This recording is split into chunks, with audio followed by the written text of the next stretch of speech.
You can pick up your perk with every equipment purchase. $2,000 in additional discounts or free select attachments. Big machines, big savings, big fun. That's Tuesday, September 23rd. Edmonton Fitting, 10910 170th Street Northwest.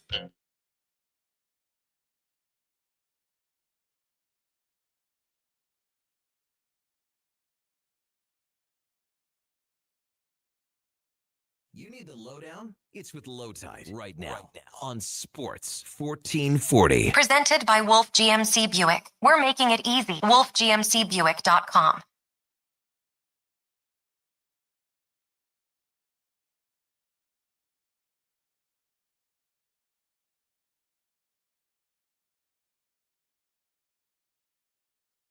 Welcome to the Lowdown. Today's show, I believe Connor McDavid will sign with the Edmonton Oilers. Do you? Plus, Jays, Elks, and more on the Lowdown for Wolf GMC Buick. Employee pricing continues on the entire lineup of 2025 Sierra trucks. Details at wolfgmcbuick.com. Hey, words are just playthings to me. I don't get them all right. We're live on YouTube and sports1440.ca, online at iHeartRadio, sports1440.ca, and Radio Player Canada. After the show, we send it out on Apple and Spotify and tweet it out on X.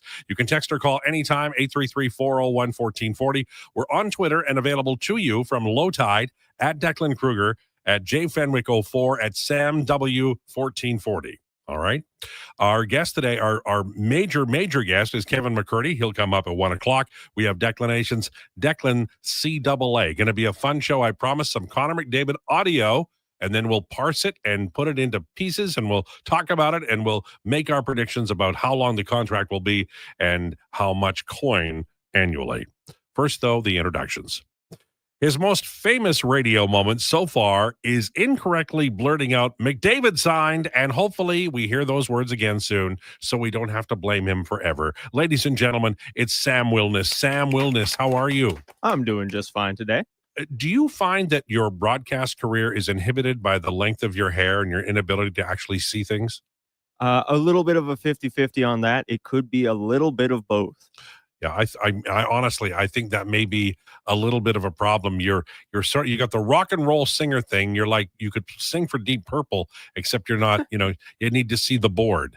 All right. He took off before the show yesterday, just before the show, to moving into a new place. However, I also saw him in the lobby just now selling a Sports 1440 hat and pocketing the money. So what the hell is going on here? Do we need an investigation? Ladies and gentlemen, it's Josh Fenwick. Josh Fenwick. Money's tight, man. Apartments are expensive. Do I need to tell Connor that you're selling hats? This can just be you and I's secret, Al. Okay, sure. And, maybe you'll get far. You got a horse saddled up outside? Oh, yeah. Get a head start on, Connor. All right. I'm going to be honest here. He shows up for the Lowdown 90 seconds before the show, often spending over an hour, sometimes 2 hours in his car in silence. Sounds very normal, nothing out of the ordinary. Ladies and gentlemen, it's Declan Krueger. Declan Krueger, what do you have to say for yourself? You'd rather be in a car than talk to me. That's not true. That's not true. Is this because I don't want to see you in any way socially outside of the radio station? No, listen, it's the other way around. I've been the one asking to see you, and you always turn me down. That's what I'm saying. Yeah. I have not committed to it. I know, and it's tough. But you're showing up late for work, No, I'm not, not making this a little poor me thing or anything like that, but I just got, a lot to do. So as long as I'm here by 12, honestly, when we got a video producer and we got an intern, if I'm here by 12, I'm going to live with that. I do like your shirt today. Yeah, it's not bad, right? Yeah, I like those stripy. It reminds me of the 50s. It's it's very it's something James Dean would have worn. Totally. Yeah. Right? Michael Ross would have worn that totally. It's something James Franco would have worn playing James Dean in a TV movie. And can we say James Franco anymore? Right, probably not. Yeah. Dave Franco's older brother who will remain nameless is probably a better way to do it. Okay. All right. Okay. Oilers training camp is done. Oilers rookies are going to be playing. We can talk lines and pairings. A lot of verbal came out of today and the media avails. Now, obviously, a select group of people were made available to talk, and that involved, managers and coaches and some of the players. But everybody wants to hear from Connor McDavid. That too shall arrive, but not, today. McDavid had a lot of conversations yesterday, certainly with Elliot Friedman, and that's the talk of the town. I wrote an article about it today at the lowtide.ca site. And what I was really looking at, what I was really wanted to talk about is the fact that this is his decision. We have to respect it. And I know, like, from the comments that are on the blog today, and there's over 70 now, and people are like, trade him. I don't think that's the way to go. I think that the season is going to play out. I still think he'll sign. Declan Krueger, on this day, year of our Lord, September 17th, do you think McDavid signs? It is the year of our Lord, isn't it? What a beautiful day it is. Lowetide, man. Like, I still think so. So you're losing faith. I'm losing faith. Okay. I think so. Listen, I've gone from probably, because you never want to put a 100% certainty on anything, because you know how fluid things can be in sports, and especially situations like this. But I've gone from 99 down to, honestly, like 51, and 51 is still majority. I don't know how you can, like, Connor is not exactly an outspoken guy. He's not exactly a personable guy. He's pretty guarded in his interviews. He holds a lot of things close to the chest, and that's who he is, and he's earned the right to make this a decision and to talk about this with his family. And he's given Edmonton 10 years. Well, that's what I said earlier. I don't think, if he walks at the end of this year, I know people will be upset, but I don't think they can complain. He's given them great quality. I would still complain, but yes, I agree. But my point being is that everything I've, it goes back to the first comment in the media scrum when he, brings up the term, and he just kind of subtly brings in, hey, it could be no term. And then this interview with Elliot, there is nothing that suggests he is overly excited to sign an extension. Now, the counterpoint to that might be there may be nothing that is directly points to him wanting to leave, but it certainly brings up some questions and emotions, I think. Now, when I take a drink of coffee, they don't turn the camera off of me. No, we can't do that because so essentially that camera that's on you right now, that controls all the audio that goes on to the StreamYard and as such YouTube and Twitter feeds. So everybody knows where I get my coffee now. But if I were to meet somebody named Olga Glottenschnorp, right, because that's a real name, and her sister Ophelia Gottensnobel, and they had a bakery, say, and they said, we'll give you $20 every time you have a whatever the devil the name of their bakery was onto the screen, I could do that. Yes, you absolutely could. It might be illegal, but you might want to run it by Jason and Steven first. Okay. But I like where your head's at. Well, I'm just thinking out loud. I'm an entrepreneurial. Do you know that when I was about 9 years old, maybe younger than that, maybe 7, my grandpa had 3 apple trees in the backyard. And one day I picked them all and sold them to him. Really? Yeah. Did he know they were from his tree? Not at the time, but he did later, and he came over to our house, and he was... I kind of had a similar story. Like my sister, I would try and sell her my toys for her like allowance money. Well, that's just good business. I think I got like $1 out of it. And she's going to be prime minister one day? Is this what you're telling us? Likely. Okay. Maybe not. I don't know.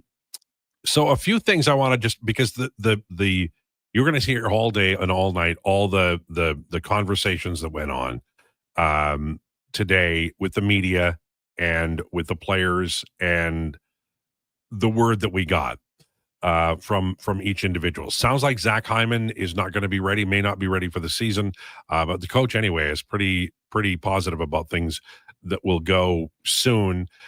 Jason Gregor says Hyman won't be on the ice skating with the team first day, week of camp skating, just not with the team. He says he doesn't want to set a specific timeline to return. He feels you don't hit that date, you get upset. So they're using 2-week blocks of progression. So we'll see, but that's out there. Looks like Wallman will play with Darnell Nurse as a pairing, which is very cool. And when I look at this team right now, I'm excited to see them on the ice and the lines and pairings and who's going to play with whom. And, up the middle, I'm going to guess that they go McDavid, Draisaitl, Ryan Nugent-Hopkins, and I'll say Rico. No, I think he's going to play the wing. I'll say If I'll say this, if Ike Howard makes the team, then Rico probably is the fourth line center. But I don't think that's a sure thing coming in. I was gonna say, like, there was a lot of chatter about Ike Howard being not just a bona fide player on this opening night roster and throughout this regular season, but being like a bona fide top 6 player. Yeah, and we kind of started counting our chickens a little bit. Like, he may be. Well, but one of the how things, much time is he going to spend in Baco? Well, I have him playing 30 games in Baco and 50 here. Like, I think it's going to be a split season. Maybe it's 40-40, but I think that the idea of they're gonna give him a look. Ike Howard's gonna get a chance to play. It sounds like, based on what we're hearing, that Matt Savoy is going to get a really good chance to play. And often teams don't like to break in 2 rookies at one time. So maybe by midseason, Savoy's established, and maybe you call up Ike Howard. Maybe it works that way. But on left wing, that's, you got Mangiapane, you got Frederick who can play there. You got Podkolzin, who I think, every time I say this, Donovan goes crazy, but I do think he's going to be attached to Leon Draisaitl. So the depth chart might be, let's say it's Mangiapane, and second line left winger would be Podkolzin. Third line left winger, let's say it's Frederick, and then fourth line left wing, it could be Matthias Janmark, but it definitely wouldn't be Ike Howard if he doesn't make it on one of the upper lines. We'll see. A lot of activity. It sounds like everybody, I wanted to hear, that Trent Frederick was healthy, because there were a lot of concern about that. That doesn't seem to be an issue, or at least not so far. Hyman is going to be out for a while. Other than that, I didn't hear necessarily a lot of things. I know they're very high on Alec Regula, and that's going to be interesting, because they're going to have some. If they play Wallman on the right wing or right defense, then their right side is Bouchard, Wallman, and then one of Ty Emberson or Troy Stetcher, and maybe Regula goes down, and maybe that's the thing they do. But when he's ready to come up, they might have to make a move on that right side. Could play Kulak on that right side as well. Yeah, but they need Kulak. Like, it would be on the left side, it would be Ekholm, Nurse, and Kulak, and right? Yeah. And then this Atro Lepinen fellow, I can't wait to see him. Everybody's talking about the forward group, and I get that and I understand. And I know there's no room for Lepinen, but if he led the Finnish league in scoring, full stop. He beat all the forwards and all the defensemen and all the goalies in points. Easy to beat the goalies, but he did it. So we'll see. But I really like the idea of this guy. Yeah, no, absolutely. Do you fidget all the time with your finger like that? Oh yeah. I am the world's biggest fidgeter. Can't sit still to save my life. Can't. See, if you were playing poker right now, I think I could pick up a few reads. Yeah, I'm actually, it's really funny you say that. That is like the one situation I do kind of stay still. Okay. Right now, I also don't bluff in poker. If I were playing poker with you right now, I will say I picked up a few tells. When I'm talking, you yawn every time. So that's a tell. So do I have the nuts, or am I bluffing? No, I think you're just bored. Okay. I mean, I'd have to look a little longer to pick up the poker trends, but that is there. If McDavid, I'm sorry. No, sorry. Chicano says if McDavid doesn't sign, how do the Oilers get something for him? Trade before he becomes a free agent. You're not going to it's because you're trying to win the Stanley Cup, right? And he can waive, but he'll waive to the teams he wants to go to, and he might not waive. He has the right to not waive to anybody. For sure. And that is conventional wisdom. Trade him for something so you don't lose him for nothing. But my thing is, any team that has Connor McDavid, if you put Connor McDavid on the San Jose Sharks or Chicago Blackhawks, they would be cup contenders. Maybe that's a little generous, but I get your point. Yeah. So it's worth it to say, hey, we're not going to trade him, even though he's made it clear to us he's not going to resign. We are not going to trade him. We are going to go through these Stanley Cup playoffs, hope we can get a Stanley Cup with him, and then use that as the incentive. Because as long as he's here, they're going to be a cup contender. Oh, yeah. It's worth it to try and see and go through the playoffs and maybe win it. And then you have to, what I've always said is that if you're Stan Bowman now, you have two playbooks. One, McDavid signs. One, McDavid doesn't sign. Yeah. Because if he doesn't sign, you're going to have about $20 million to spend on somebody else. You've got to be aggressive. You've got to think offer sheet. You've got to think, making a big trade for a good player. Does Leon want to stay? Because when he signed the contract, in fairness to him, this was a different team should McDavid leave. But I think you can get ahead of yourself on all of those things. And it's probably unwise to do so. It's just going to, create a lot of problems and people get upset. I will say the Toronto Blue Jays play at 5:05 our time at George Steinbrenner Field against the Tampa Rays tonight. It's Kevin Gausman, who might be the Jays' best pitcher, against Ian Seymour, who's a lefty pitcher. And I would say he's a better pitcher than people think he is. I guess he's an unknown.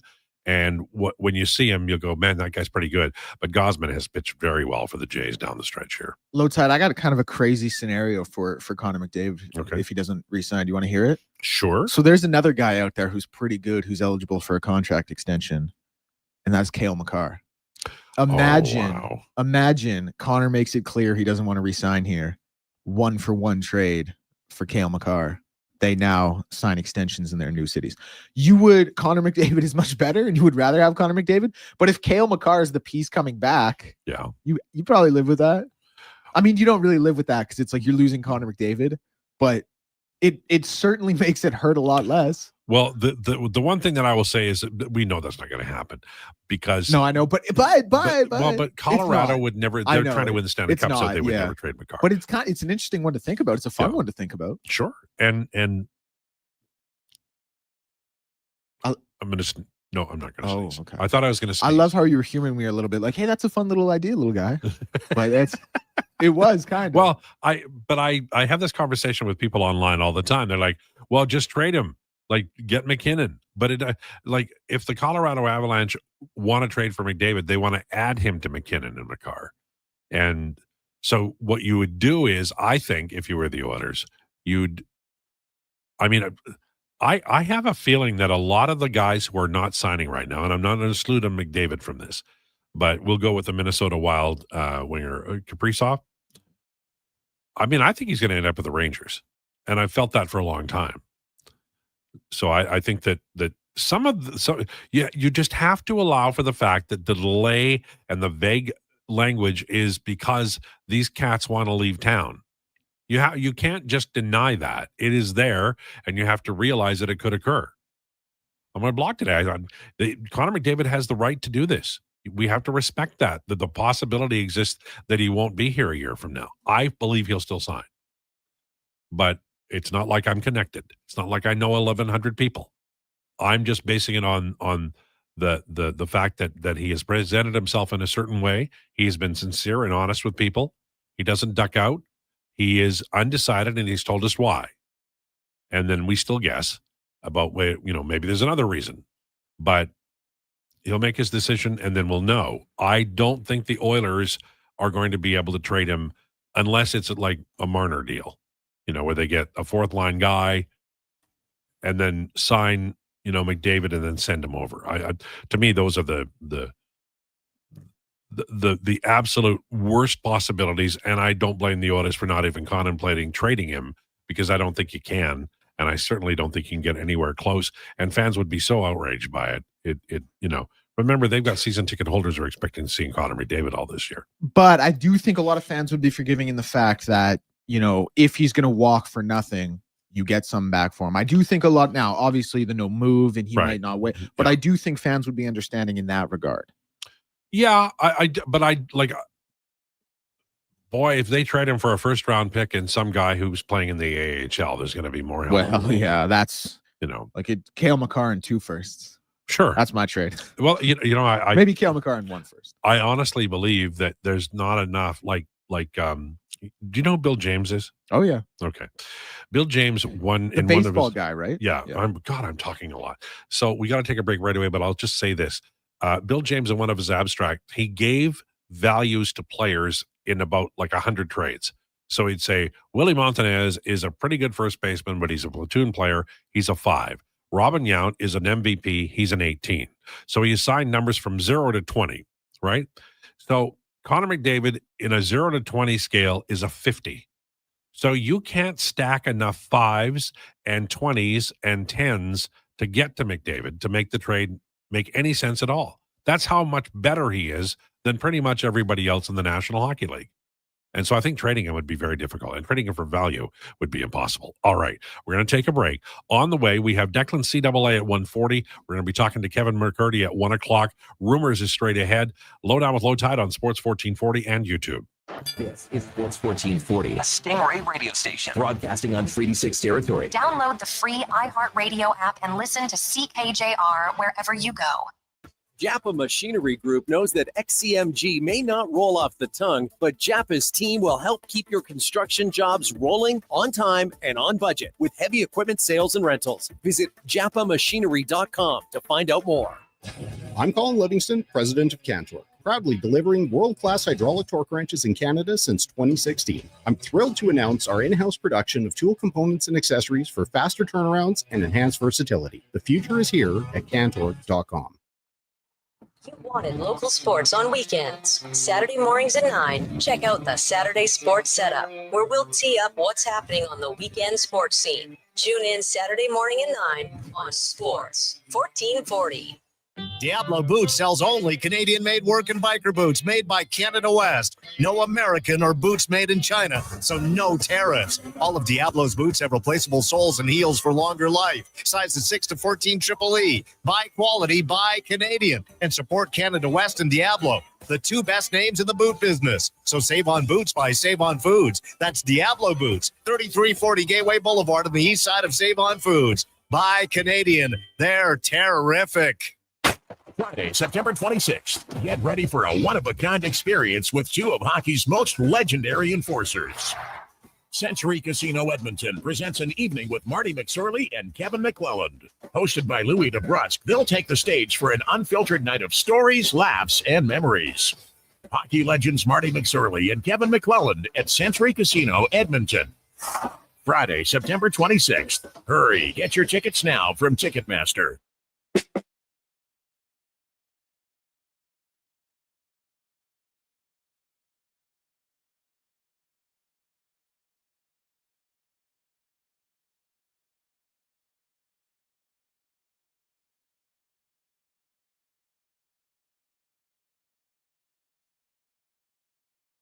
The Lowdown with Lowetide on Sports 1440. Author, musical connoisseur, sports know-it-all. Yes, a man for all seasons. Presented by Wolf GMC Buick. We're making it easy. WolfGMCBuick.com. I'm with Lowetide at 12:21 for Wolf GMC Buick. GM and plate pricing is back. WolfGMCBuick.com. Okay, it's a beautiful day. We're getting several in a row here. When's the last time it rained? Ooh, maybe April, maybe May. I think you're right. Yeah. I love the rain, which is why I love the idea of Seattle or Portland. And I'm really excited about our road trip in a couple weeks here. Blame it on the rain. Weren't they the lip sync band that everybody hated them? I still love that song. Milli Vanilli? Yeah. But weren't they Blame It on the Rain? Blame it on the rain. That was Natasha Bedingfield. I don't know. I don't think so. Do you know It's Raining Men? Oh, yeah. Weather Girls. Yeah. So good, man. So that's a classic. All right. It's time for Rumors, brought to you by Great Canadian Solar. Great Canadian Solar has been helping homeowners and businesses harness the power of the sun for 15 years. Invest in solar and yourself. GreatCanadianSolar.com. For Rumors today, I think the most important thing we can do is to play back the audio of Connor McDavid's interview, and then we can parse it and talk about it. Here we go. How are you feeling, Connor, just about everything? I mean, obviously, it's been the same questions the last few weeks about what you're thinking and what could be coming. How do you feel about it all? I feel good. I feel focused on the year. My body feels good. I'm excited to get going, excited to get camp going and getting into the routine of things. And as far as all that other stuff goes, I'm not focused on it. It's playing is the easy part. So we're getting to the easy part here. Business before pleasure. Like, has anything changed? Should we be prepared for a signing in the near future or anything? Nothing's changed as of now. As I said all along, I've said since June, I'm going to take my time with it, and I still intend to do that. And it's a big decision. It's not something I take lightly or my family takes lightly. Everything in my life's been building to be here and be in this position and be in this moment. And it's not something that I'm just going to dream up and decide, I'm going to think it over. And we have been and we'll continue to do so. I admit I'm surprised. Like, I thought we'd get here and there would be something. Should I be surprised? Like, am I wrong? Or is anybody who's surprised wrong to be surprised? No, I don't think so. I think everybody's entitled to think whatever they want. I think people just kind of assumed that things were going to happen, and it just goes to show that not everybody knows exactly what's going on. My wife and I obviously love being here in Edmonton, and we have every intention, as I said, to win here in Edmonton, and have all the faith in the world in this 25-26 season. And beyond that, still remains to be seen. We have time. We have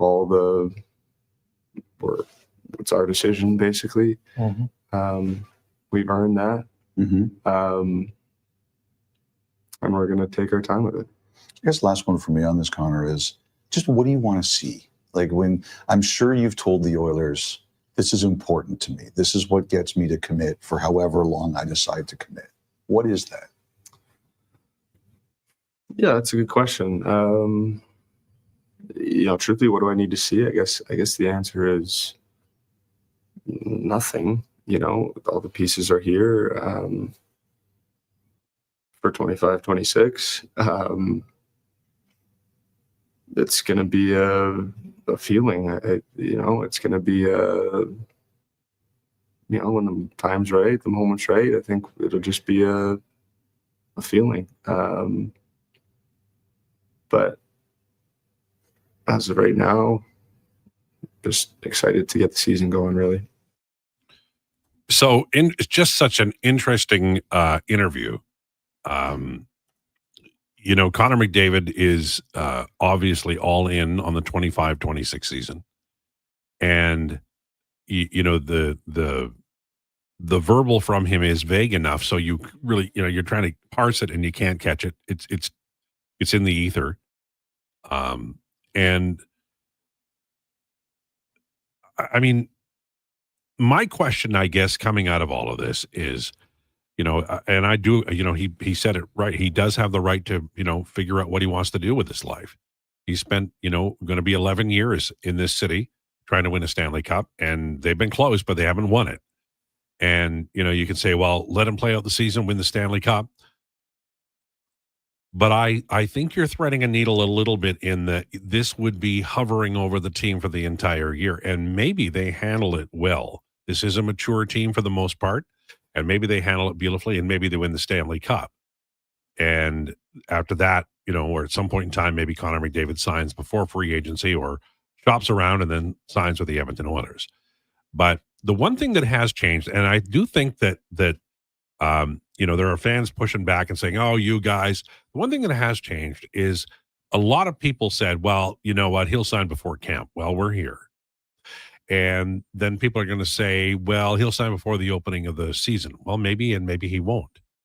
And so what I said on the blog twice, and I will say now here, is if Connor McDavid were going to free agency and had planned to, this is the kind of vague commentary and interviewing that would set the stage for that at a point where it would be difficult for, fans could react and would react, but it would be difficult for the organization to do anything but play out the season.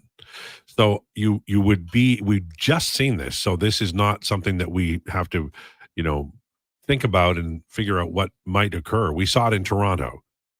Toronto had, I thought, a really good postseason, and then they ran into a really good team and they lost in that series.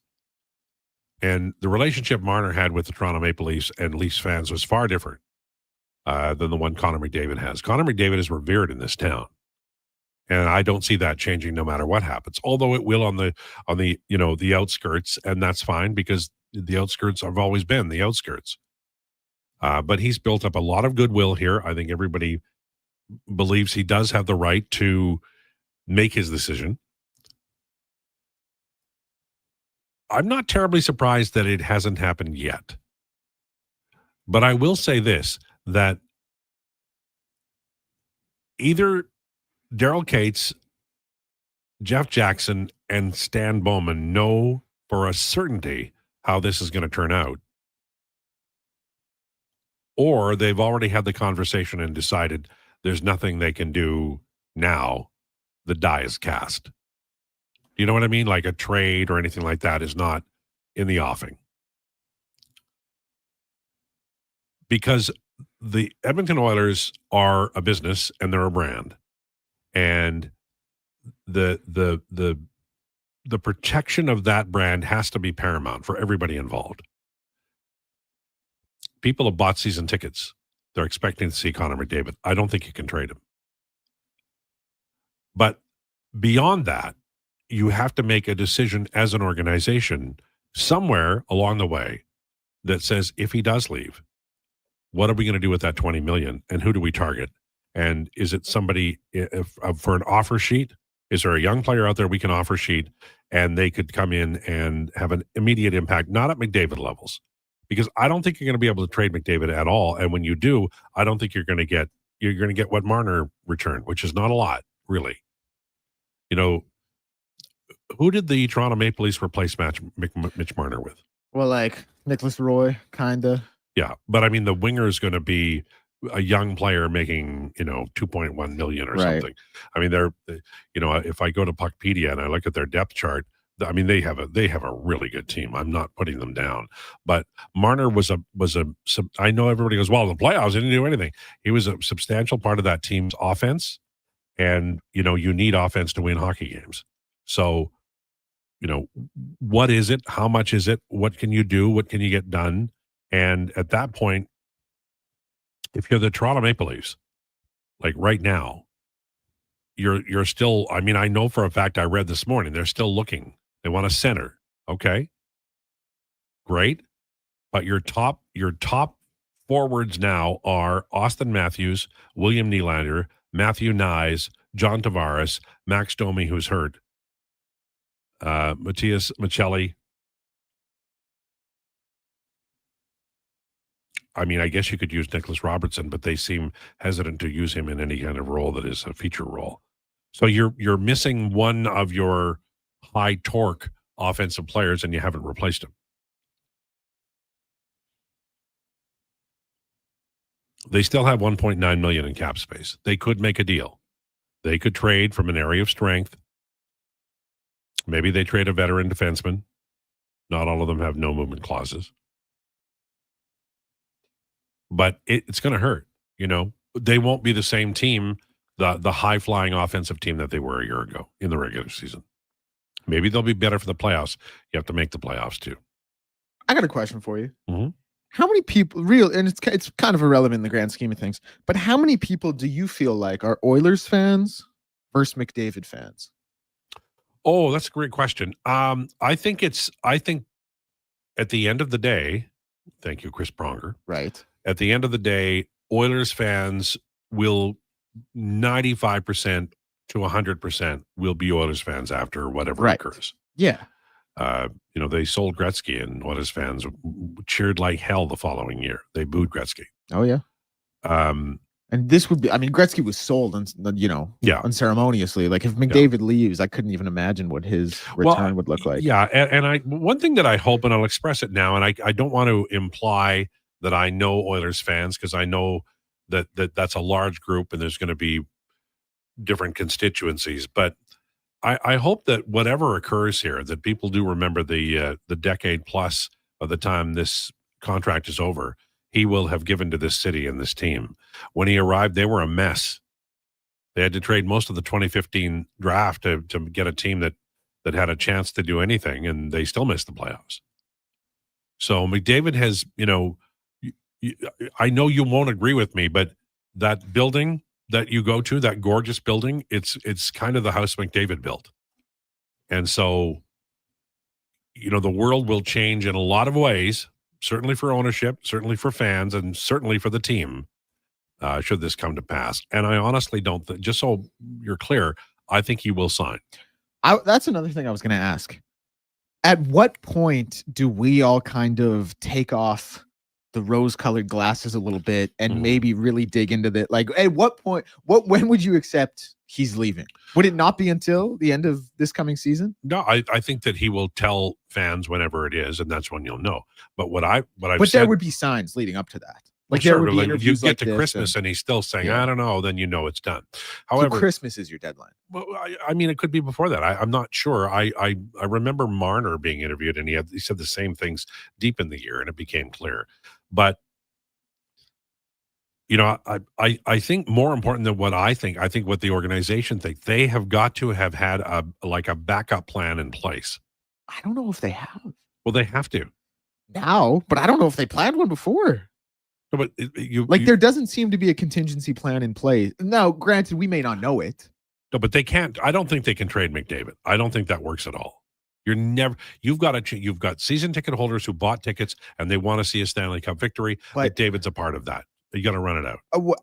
I do agree, and I've said that. I think it's worth it to keep him because you can make a legitimate run at going for the cup, and if you win, incentivize him to stay that way. But I don't think trading him is completely off the table. Like, because I do think there is also that realistic possibility of letting him walk for nothing when you could get the sun, the moon, and the stars in a trade for McDavid. And it's tough with a no move. I get that. But can you? Like, people, I wrote an article at The Athletic this summer, and people they were not happy with what I said. But what I said was any team that trades for him isn't going to give you a key piece. They're going to give you an overpriced, bloated veteran, but they're not going to give you a key piece because they're trying to win the Stanley Cup, and they don't want to give you a piece that's going to help them do that. What if you trade him to like New York and you get Panarin and 2 firsts back? Panarin's going to be a UFA at the end of the season, but I mean, maybe like it's a sign and trade kind of deal. I'm just saying, like that would certainly Who's their best scoring winger aside from Panarin? I mean, Kreider. I don't know. But there may be specific examples that I'm not thinking of, but in the grand scheme of things, usually organizations who are going to acquire a player who they feel can put them over, and clearly that would be the case.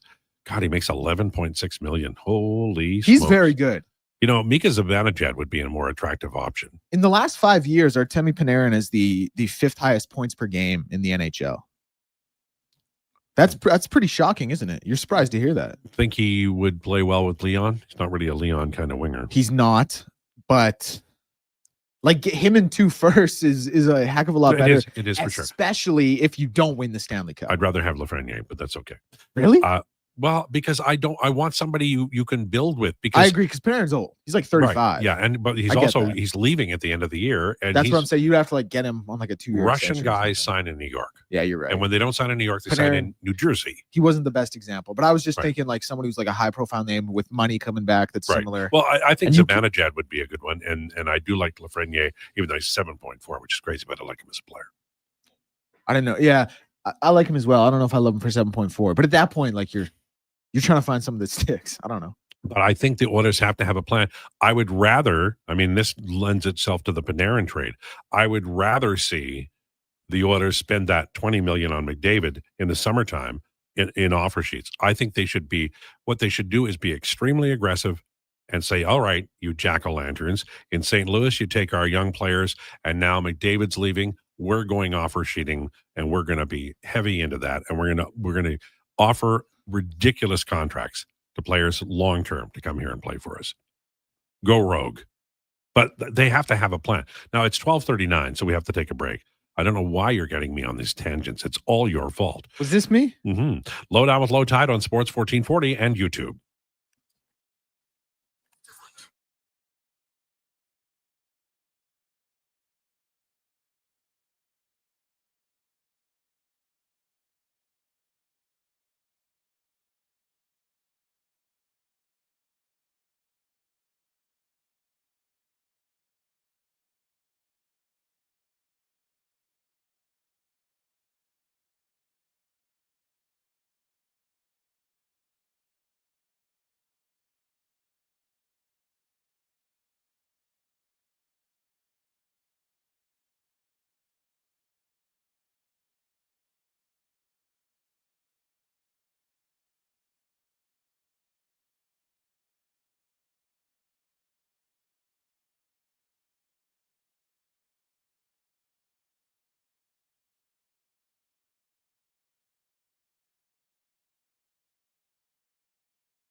The Lowdown with Lowetide on Sports 1440. Can you fit sports encyclopedia on a business card? Presented by Wolf GMC Buick. We're making it easy. WolfGMCBuick.com.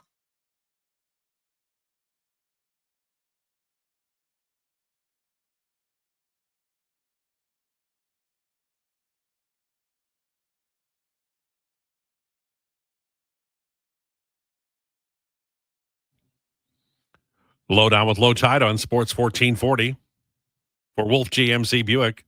GM employee pricing is back at wolfgmcbuick.com. Lots of trade ideas. Could Edmonton trade McDavid for Aho, Jarvis, and a first-round pick? Or does Carolina say no? Carolina is one of the teams that could probably do that deal simply because they have so much depth. They do not have a McDavid. Nobody does, except the Edmonton Oilers. I don't see the Oilers trading. I'm really glad you read that text because you know what? I actually think Carolina might say no to that trade. It's a lot. Aho and Jarvis kind of feel like that team right now. Having said that, you're getting Connor. Right. Now, if he was signed, you could sign him. Yeah. Right. But I mean, it is a lot, but they have a lot of really good players who are not generational talents. They do. And like Aho and Jarvis would, be the best one. So it's like, okay, so you're playing McDavid with Svechnikov and Ehlers. And then what does the second line look like? Jordan Stahl, Taylor Hall, and Logan Stankoven. Like, is that the second line now? Are you going to diss Taylor Hall because that is not allowed? That's a no-fly zone. I'm just saying, like, if you're Connor, I don't know. Like, I don't know what the incentivization is to sign in Carolina when they've gotten rid of Aho and Jarvis. Well, you've got Stankoven, you've got Kotkaniemi. I'm looking at the Ehlers, obviously. I'm looking at the line combos right now. Like the second line would honestly, it would be, who would it be? Would it be Kotkaniemi, Taylor Hall, and Logan Stankoven? Is that the second line? Well, Hall could do that. And I know they got Jacob Slavin, but I don't like Slavin. Doesn't that remind you of The Simpsons, though? A little bit. With the gobble death. And Professor now, Frink? You've gone from resting your laurels on Stu Skinner to Freddie Anderson. Like, I'm just not sure that's an environment Connor McDavid would want to sign an extension in. We're talking McDavid trades. I think the best we will get is trading his rights. Offer sheeting a bunch of people is probably the best we can do. Soggy Corpse, that's what I just said. I mean, I appreciate you telling me that, but that's exactly what I think they have to do. They have to get aggressive. You need what they need is young players. Offer sheet, your face off. It sounded a little bit, unusual, but that is what I mean. Now we had Connor Halley came in here and derailed the conversation as he always does. And Connor is a nice fellow, but he's too damned interesting. And he came in and he said, what's the best movie scene in history? And I went immediately to Godfather. I know it was you, Michael Corleone, talking to Fredo. I know it was you. I know it was you. And that was the last night in Cuba, I believe, that he said that. If you, Declan Krueger, typing like a madman, if you had to choose a great scene, the greatest scene in cinema history. Okay. Is it the greatest scene or is it the most iconic scene? Like the one scene everyone knows and constantly gets referenced and is parodied. Is it that or is it the greatest scene? Well, I took the greatest scene, but you can do whatever you wish. Oh, I got to think. Because I think my answer for the most iconic scene, Josh actually gave what I think was a better answer, Indiana Jones being chased by the boulder. I said Hannibal Lecter talking to Clarice Starling saying, I ate his liver with some fava beans and a nice Chianti. But as far as the absolute best scene goes, oh man, that's tough. That's really, really tough. The ending of Casablanca, like I have a feeling the most iconic scene would be Grace Kelly walking over to James Sturr in rear window and waking him up. It's up there. Oh man, that's up there. James Sturr, what an idiot! He's looking out the window. 12 Angry Men when they all turn their back on the racist. Oh man, that's awesome. You know a funny fact about that? If from that point on in the movie, that character does not speak again. Really? Even when they ask him for his verdict, he just shakes his head. Crazy. That was one of the best movies I've ever seen in my life. It's so good. Everyone Everyone should go watch 12 Angry Men. If you haven't seen it, you should go watch it. 2 great scenes. Well, I'm not much into supposing, but suppose you convince all of us that he's innocent and this kid is guilty. And then he walks out. And then the other guy says, he's just trying to get under my skin. And the gentleman with him in the bathroom goes, well, I think he did a pretty good job. That is a classic movie. It was all filmed basically in one room.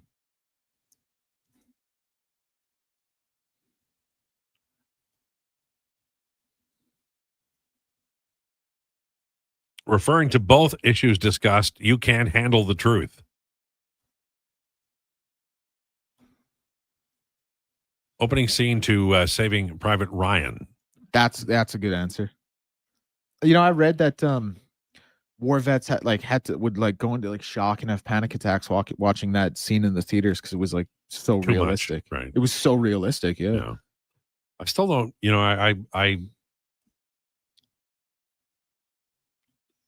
I'm trying to think of a scene, but I can't. See, I think the most intense movie I've ever seen in my life is The Deer Hunter. That's a good answer.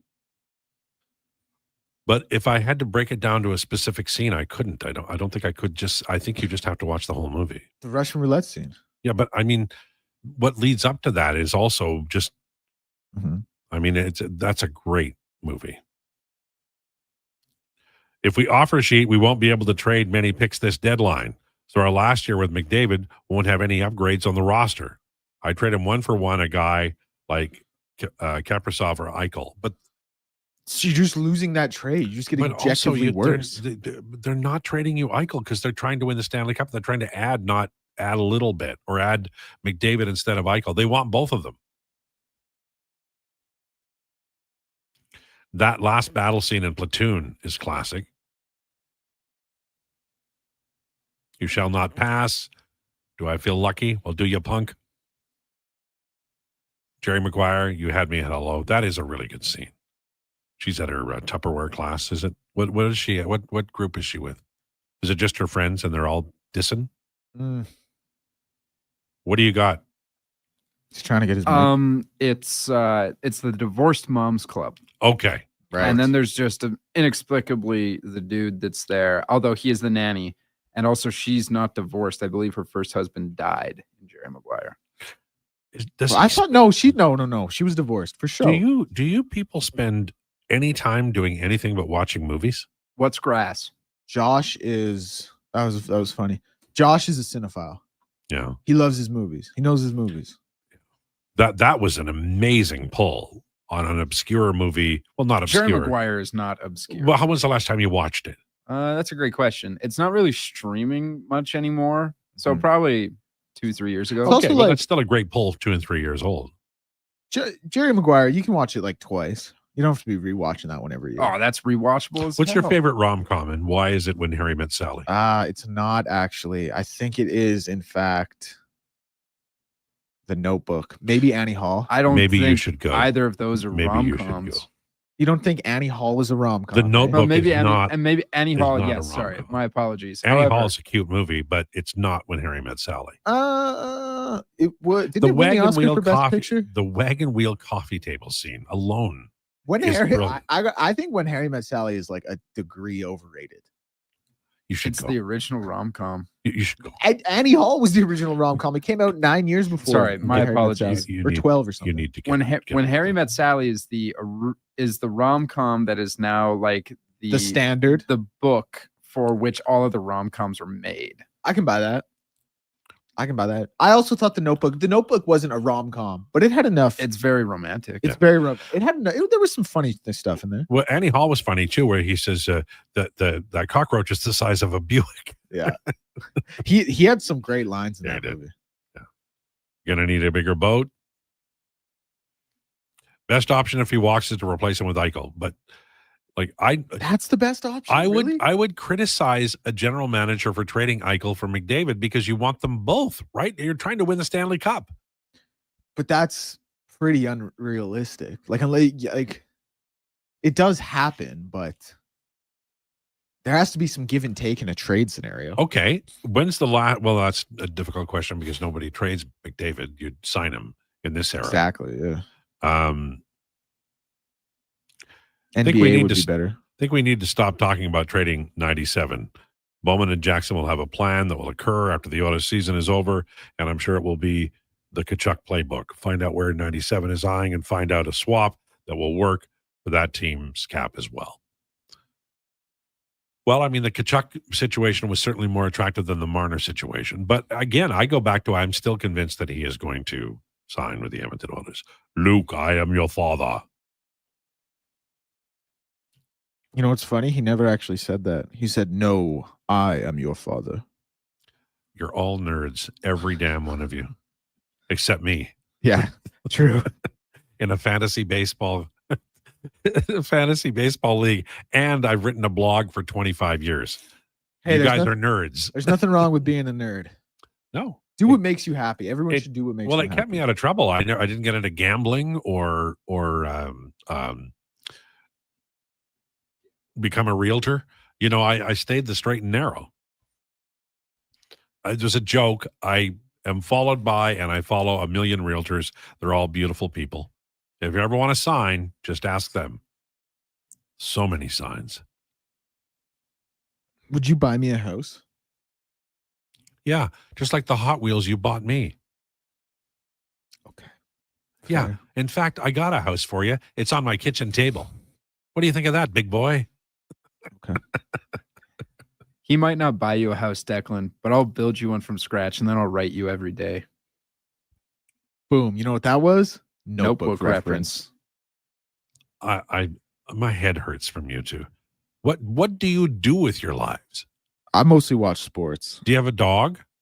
My girlfriend is a dog. I command you to get a dog. My girlfriend is a dog. I live in an apartment, and I would like a big dog, and you can't have one in there. But it is the penthouse. So you're on the top floor? No, I'm on the second top floor. Okay. Could you go up to the roof? Yeah, I guess. I don't know. I've never really thought about it. You know, that's a very romantic place. If you have your girlfriend over, just set up a table and have some wine. And since she bought her house, she has not been to my apartment. She doesn't want to go. Kinda. But it's also like, why would we go to my 670 square foot apartment when we could go to her? We could just hang out at her huge house. And if you gave up, football 78 hours a weekend, you could spend more time over there. I'm there like 4 or 5 days a week. I don't blame you. Yeah. I just wonder what you're doing the other 2-3 days. What is the matter with your brain part? Being lonely, wishing I was back there. thinking about better living situations. Does she say things like, I have to talk to my smart friends. Could you go? Kind of. Yeah, actually. A little bit. Listen, I've got some people who are like dress well and know about things in the world. Could you either hide in the closet or go back to your apartment? Yeah. Not even hide in the closet, just go back to the room. She's like, yeah, we have some people that actually finished university and didn't drop out coming over, so this isn't really going to be for you. These people have a vocabulary that includes more than 26 words. I think you'll be lost. It is funny because every time like she like brings up a stat that I don't like know or like a fact I don't know, I'm always like, well, who won the Super Bowl in 2005? Yeah, you know what I mean. Yeah, I'm always like, and if like, why don't you tell me Connor McDavid's AAV? Something to get back on top a little bit. Yeah, you're totally there, man. You are so right. All right. On the way, Kevin McCurdy. We also have Declination's Declan CAA in hour number 2. Lowdown with Lowetide on Sports 1440. Time for an update. And who's doing it? I believe Sam's doing it. Sam the man. That was the update. This is a Sports 1440 update. The Utah Mammoth general manager Bill Armstrong said on Wednesday morning that the team will place goaltender Connor Ingram on waivers. As well as Stan Bowman today had held a press conference to go over some multiple things, saying that he has talked with McDavid and he wants nothing more than to win in Edmonton, as well as saying they will not be going after free agent goalie Carter Hart. In the MLB today, Bo Bichette has been placed out of the season on injury. However, they do suspect that he may be able to return as a designated hitter. Scores around the MLB right now. The Cubs lead the Pirates 7-4. The Reds lead the Cardinals 4-1. And the Orioles are ahead of the White Sox by a single run. Blue Jays play today at 7:05 p.m. And in the NFL, Justin Fields is still recovering from a concussion and will not play against the Tampa Bay Buccaneers. And this has been Sam Wilness with a Sports 1440 update. Are you looking for safe and professional travel options? Look no further than Silent Rides, one of Alberta's premier bus charter companies. Whether your group is big or small, Silent Rides has you covered. We offer state-of-the-art motor coaches, first-class service, and affordable rates. Get your quote today. For more information, call 1-877-748-0991 or visit silentrides.ca. Ugh, seriously, another door knocker? I really want to go solar, but these high-pressure tactics are exhausting. And their prices are unbelievable. Before we do anything, let's call Great Canadian Solar.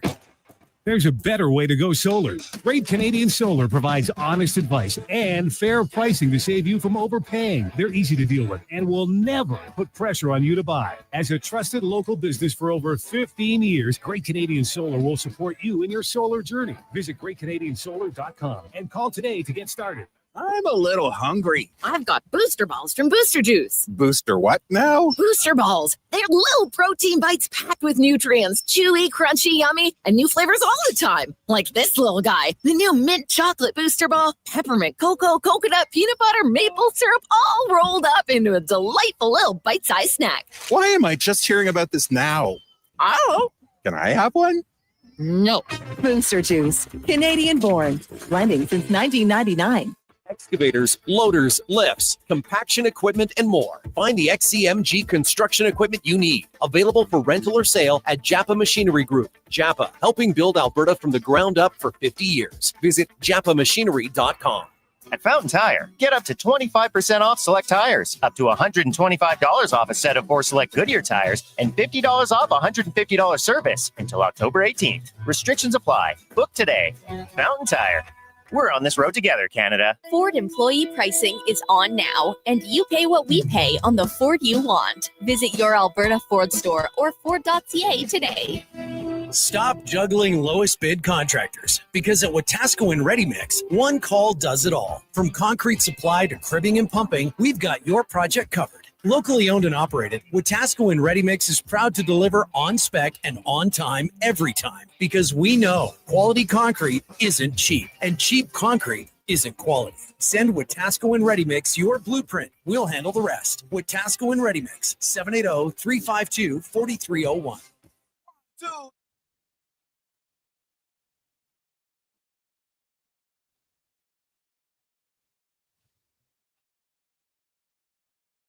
Breaking down the fine art of sports, one rep at a time. The Lowdown with Lowetide. Thanks for checking out Sports 1440. Presented by Wolf GMC Buick. We're making it easy. WolfGMCBuick.com.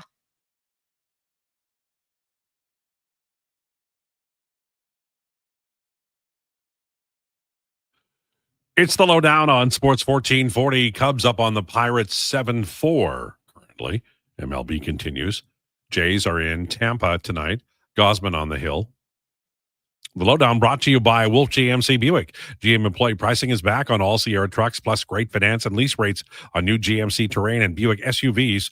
WolfGMCBuick.com. We are joined by our friend Kevin McCurdy. How are you today? Well, I'm fine, Al. Apparently he's not here yet. I got Josh over here giving me semaphore signals. I think he's trying to land a train. Wow. I thought he was always there. He's on the feed that's always there. Apparently not. Well, this to me sums up the day. Now, yesterday, Connor McDavid did an interview with Elliot Friedman, and then he will do a lot of talking to a lot of people tomorrow.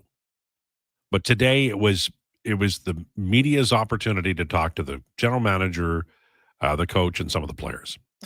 And bottom line on all of this is that Jake Wallman is going to line up with Darnell Nurse on the second pairing. They're really, really impressed with Stuart Skinner. He looks a lot quicker than he was a year ago. Looks like he's, trimmed down. I'd never believe any of this stuff because often it ends up being best shape of his life, and then it's not anything real. So we'll wait and see on that. But the McDavid news, of course, is the number one. We are now joined by Kevin McCurney, our friend. How are you? I'm doing well, Alan. How are you doing this week? Hello? Can you hear me? I can, yes. Okay, sounds good. I did an impersonation of you. I'd like to apologize for. Oh, yeah? It wasn't great. I don't know your voice well enough. I'll get there, but I don't know your voice well enough yet. So you get to make the deciding vote here. I would say I'm 50-50 among the people I've talked to, read, and have sent me a text or comment on our site here today, who some are like, Connor McDavid is definitely leaving, and others are like, why is everybody upset just because he talked to Elliott? It's the same old, same old. Where do you land, Kevin McCurdy? I think that there is still a very, very high chance that Connor McDavid is an Edmonton Oiler beyond the end of this season. There's a couple of things going on here. The media has to report on the things that the media has access to, which are the things that Connor says. I do wish that there was a little bit more sense of commitment, but I also I haven't heard anything that is the same kind of like panic-inducing stuff that Toronto had with Mitch Marner, right? Like, I did briefly listen to the Elliott interview. It wasn't perfect, but I also don't really understand why people are losing their minds yet. We haven't even we've started training camp today. So the things that I will say about it are, I think he resigns in Edmonton. I think people need to relax and give our captain of 10 years a little bit of breathing space to figure out what's right for him and his family as far as next steps go. I think the media is reporting on what they have, which is the same limited information that everybody else does. And I think that it's fair to say that people just need to have a little faith that everything's going to work out. Being completely mindful of the fact that a good percentage of this fan base remembers the Gretzky trade and has that etched in their ephemeral memory forever. Yeah, I think that's very well put, and I like that you included the Gretzky anxiety in here, and certainly the Pronger. This Edmonton is a big market NHL team in terms of money and cash receipts and revenue. But the history of Edmonton as a city in sports leagues going back to the old WHL, the Pro League, and certainly WHA and NHL, is that eventually the great stars of this city have ended up in cities like Los Angeles and New York with the Kings and the Rangers, respectively. The difference I see in this is that Connor McDavid has been sincere for a decade about the team. He's been fiercely loyal to the team and to Edmonton. And I think that the things that are worrisome to him are, how do I put this? They're credible. He worries about the team's aging. Well, I think management might have been better off being worried about the aging maybe a year ago or 2 years ago. They didn't do that. There's still time to claw back, and Stan Bowman's attempting to do it. But do you feel, based on what McDavid has said, which is basically not worried about this year's team, but is worried about the future of the team, with Hyman and Nugent Hopkins and others signed long-term to no movement deals, do you agree, in at least spirit, that McDavid's comments about worrying about the erosion of this team as it ages after this year are credible? To an extent. I think that this team needs to be a whole lot more prudent on who they're offering no movement clauses to in the future. I do think that a lot of people on the current roster that have no movement clauses were asked if they'd be willing to move, and basically only Arvidsson said yes. So I think that there's an opportunity that, or there's a likelihood that pieces will be moved throughout the year, whether that is Janmark or Adam Henrique or whatnot. I do think that they're going to try and make room for youth on this roster. There's more than enough skill available to this team that they can battle through the regular season with pretty much any combination of youth or veteran ness that they choose to. So it's really just a matter of getting the kids some experience, getting them some play time in the NHL. I think that's crucial for development, for especially where guys like Savoy are at right now, that he does see some serious NHL minutes this year, and not the like 7 minutes a night kind of thing, like real top 9, top 6 type of experience for a good chunk of the season. So I think it's about hedging their bets, making it clear to the veterans that you are not guaranteed roster spots at this point. We need to assemble the best team that we can, and we also need to assemble a team that is going to start building the next generation. Yeah, I think that's, I think it might also be style. I think Bowman is a little less attached to veterans than Ken Holland was, and a little less likely maybe to build exclusively through free agency. Wanted to ask you about it. It feels like these are early days and we're getting the tea leaves read, but based on what Bowman and Knobloch have said, I get the feeling that Savoy, and I'm pleased to say that he looks like he's going to get a real look on a skill line with Hyman healthy, and that might not be at the beginning of the year, but with Hyman healthy, the Oilers could, run 2 right wingers not named Savoy credibly on the top 2 lines. But the fact that they're willing to look at him, and it sounds like look at him, quite closely here, is a good indication that skill is going to be important for this team, and they might be willing to give up a little bit in terms of being buttoned down defensively. I think Savoy is a wonderful 2-way player, and I think he proved that in Bakersfield, but he is a rookie, and coaches have a tendency to fade those players. Sounds like Knobloch is committed to Savoy in a feature role, at least at the beginning, at least during training camp.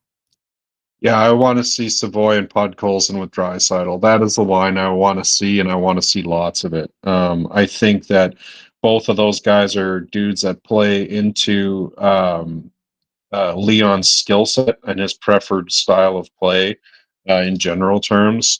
I've talked about it a few times on the show here, where he loves having dudes that are walking crowbars, right, or skating crowbars, and those guys will get into the corner, they'll get dirty, they'll pry pucks out, and on top of that, they both have some skill of their own to make things happen. And I think Savoy, even to potentially a greater extent than Podkolzin on that front. So I would really like to see them take a real run with Leon between the 2 quasi rookies, and I think that would actually work out well for this team.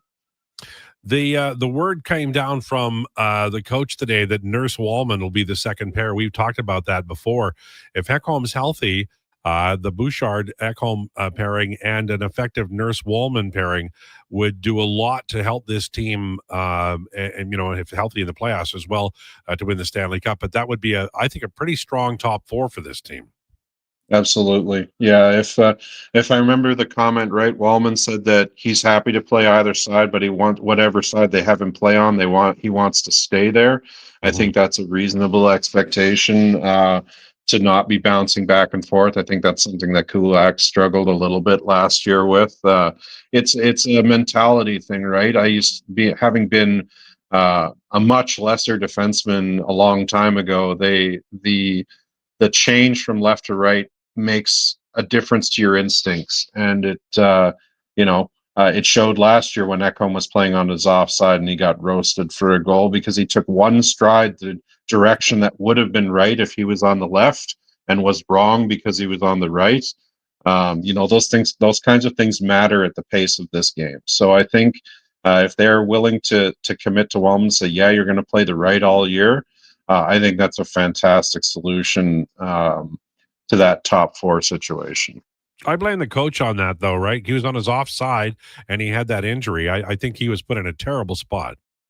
Absolutely. No, I don't. I honestly think that Ekholm was better being out through the end of the season. He came back and he tried to make a difference. And this is no offense to our stalwart Swede. He's been a fantastic addition to his team, but that injury was clearly significant. And he said as much in the postseason or after the season, right? So I think that's just a situation where they should have said, well, this is probably for the best of the team that you remain out.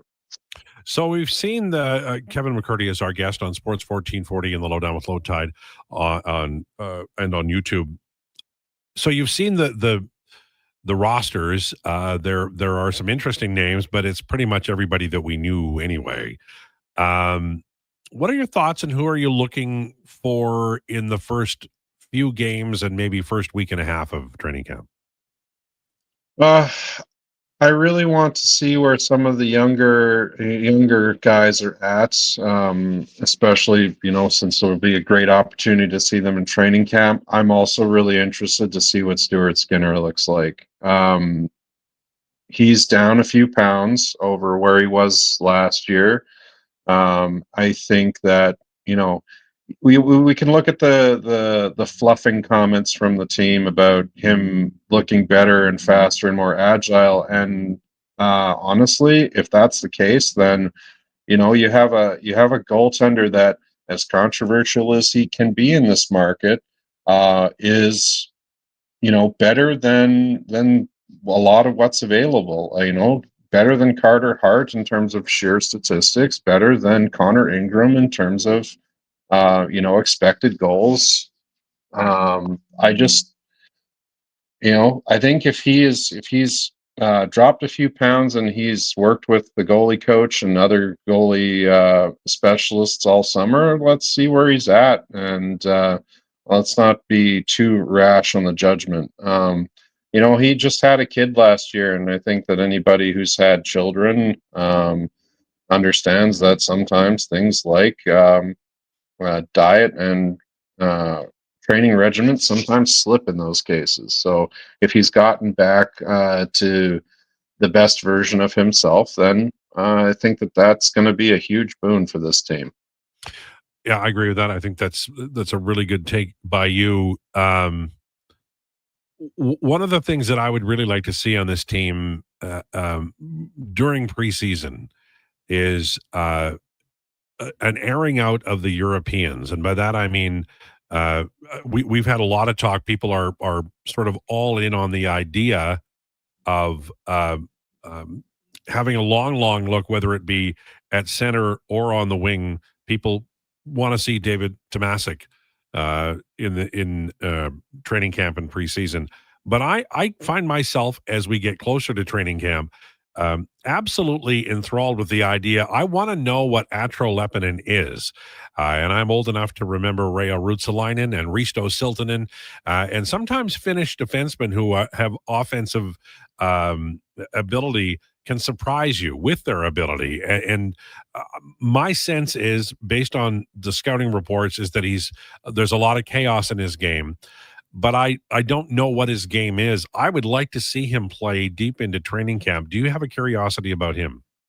I have a curiosity about him. I have a curiosity about guys like Alec Regula. I've got a curiosity about a few guys that are, marginally around the perimeter of the team and could very easily take that step into, in the case of Regula, into that sixth defenseman position if he can manage to beat out the Troy Stetcher and the Ty Embersons of the world. I think that's unlikely, but I would sure like to see it in training camp, and maybe even if an injury demands it during the year. There's a few guys. Lepinen's definitely on that list. I just would like to see some of that, on the edge talent, whether it's from either being a rookie or just being a recent addition to the team, to see what we got in the pipeline that isn't the, core 9 group of guys. Yeah, it's going to be a I mean, I can't wait for it.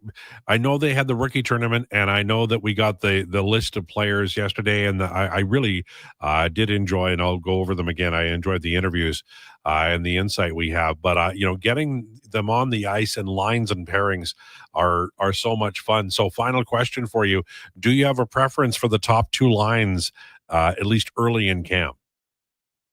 Yeah, again, I want to see, I doubt we'll see much of Leon and Connor early on in camp. They usually tend to take it easy during that time, but especially the past couple of years. But I would like to see, at least through the midline of camp, I would like to see that Savoy, Draisaitl, Podkolzin line. I would like to potentially see a variety of 3Cs. I would expect Nuge is down there for a good chunk of the season. But I would also like to see Tomasek in that role, and a couple of the other centers that we have available to us. And then the top line, I think that's where you look at your Mangiapanis and your other pieces that potentially Ike Howard. Although what I've seen out of Ike in the limited amount of time I was able to watch the rookie games tells me he still has some growth to do, and might spend some time in the AHL this season. I think that it's time to give the kids a shot. This roster, to McDavid's point, is aging, and we need to build the next generation. And the only way that you can do that is by playing them. As loath as this team has been to admit that in the past. One of the things I always do at the beginning of a season is, Kevin, is I pick a forward or a defenseman who was disappointing, and I underline the name, and I go, this is the player who is probably being underrated and might have an opportunity to surprise people. This year, for me, it's Adam Henrique. I don't know where he's going to play. I think that fourth line center or top line wing are both possible, but this is a player who is aging. He's signed for one more year. Where do you see him possibly playing, and how important is it that he has a recovery season? I think it's pretty crucial both for him and for the organization. I think that Rico's trajectory is he's either going to figure it out this year and he's going to be a real contributor, or they're going to continue to ask him to waive, and they're going to continue to put pressure on him in increasingly uncomfortable ways for both the team and the player to consider a move elsewhere. It's not so much the cap. The cap's important, but the roster spot is important, and we need people that are delivering reliable results. Rico does a lot of things right in his day-to-day game, or game-to-game game, I guess. He is defensively aware. He is struggling with his boots a little bit, but he has a good hockey brain, and I think that you might see him in that one left wing position this year for a little bit, or on the left wing in general. I think you'll see him less at center, but they may also use him in that 4C capacity. I need to see a bounce back from him. I want to see continued improvement from guys like Ty Emberson. We've signed him to a new contract. I want to see if he can continue to stick in the lineup into the postseason in that sixth defenseman spot, or if he's going to get upended by somebody else that's available to us. And there's a few other guys like that, we need a little bit more from if they're going to remain ongoing roster pieces. Thanks for this. Appreciate it, sir. No worries. Have a good week, everyone. There you go. Kevin McCurdy talking to us as he does every Wednesday about the Edmonton Oilers. We appreciate his time very much and his insight as well. It's 1:22. We're a little late for a break. We'll take one. We're going to have your comments about Kevin's comments. And then at 1:40 today, it's Declan CAA. Lowdown with Lowetide on Sports 1440 and YouTube. Mr. Rooter goes for a fall stroll. Ah, the beauty of fall. These leaves are crunchier than that calcified shower head I replaced this morning. And the earthy yellow oranges and browns are as colorful as the wad of hair I pulled out of the shower drain. Ugh, Mr. Reuter, can we talk about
The Lowdown with Lowetide on Sports 1440. Author, musical connoisseur, sports know-it-all.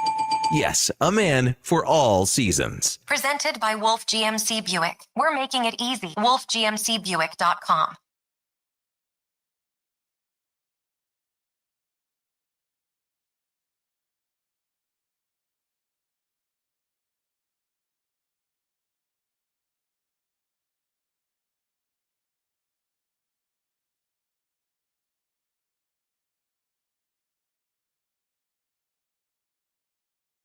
Sports 1440, taking me back, instantly back to transistor radios, laying on the grass at the beach with your friends or whomever, and you're listening to the radio and Come and Get Your Love comes on. Man, great memory. Thank you, young man. I appreciate that. Lowdown brought to you by Wolf GMC Buick. GMC employee pricing is back on all Sierra trucks, wolfgmcbuick.com. Read this text, and we're going to talk a little bit about some other things. Chomsker says 3 deep lines, McDavid between Howard and Tomasek or Hyman. Draisaitl with Podkolzin and Savoy, Nuge with Mangiapane and Frederick. I don't think Howard is going to get a long time in a feature role at this camp unless he really impresses early on. You get to camp and you realize, based on what we heard today, Matt Savoy is going to get a push. If you're the Edmonton Oilers and you've got a long road to hoe, maybe you play Matt Savoy like in the top 6 or top 9 for 30 games, get him acclimated, and then maybe you bring up Ike Howard. Maybe. So those lines are awful, says Dusty Chandler. All right. Underrated Trent Frederick. I wrote about him in The Athletic today. I recommend you go there and read the article. That's my first plug of the day, and it's in the second hour. Getting old in my old age. So, young man, we haven't talked really about anything but the Oilers today. I like it that way, though. Yeah. You never talk to me about hockey, but I love talking hockey.